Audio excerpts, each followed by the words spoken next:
আল্লাহর জমিনে 2,24,000 পয়গম্বর এসেছে, কেউ বলে 1,24,000 পয়গম্বর। প্রত্যেকটি নবীরই ছিল, প্রত্যেকটি রাসূলের ছিল কালিমা, আর প্রত্যেকটি কালিমাই ছিল প্রায় সেম। লা ইলাহা ইল্লাল্লাহ আদম শফিউল্লাহ, লা ইলাহা ইল্লাল্লাহ মুসা কালিমুল্লাহ, লা ইলাহা ইল্লাল্লাহ ইব্রাহিম খালিলুল্লাহ, লা ইলাহা ইল্লাল্লাহ ঈসা রুহুল্লাহ, লা ইলাহা ইল্লাল্লাহ মুহাম্মদ রাসূলুল্লাহ সাল্লাল্লাহু আলাইহি সাল্লাম।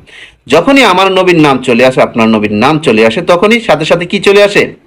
কালিমায় শাহাদাত চলে আসে। কেন অন্য নবীদের ক্ষেত্রে কালিমায় শাহাদাত নাই? কেন তারা বলতে পারতো না? বলতে পারতো, কিন্তু আল্লাহ তাদের সেই অনুমতি দেয় নাই। কেননা তারা আল্লাহর সাথে কেউ দেখা করেনি।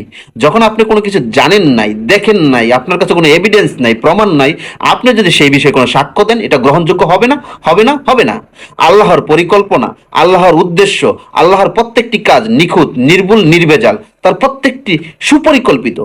এখন কথা হচ্ছে, হুজুর পাক সাল্লাল্লাহু আলাইহি ওয়াসাল্লাম মেরাজে গিয়েছেন, আল্লাহর সাথে দেখা করেছেন, তার সাথে তার মুখ দিয়ে যে কালিমায় শাহাদাত বেরিয়ে হয়েছে, সেই কালিমায় শাহাদাত গ্রহণযোগ্য।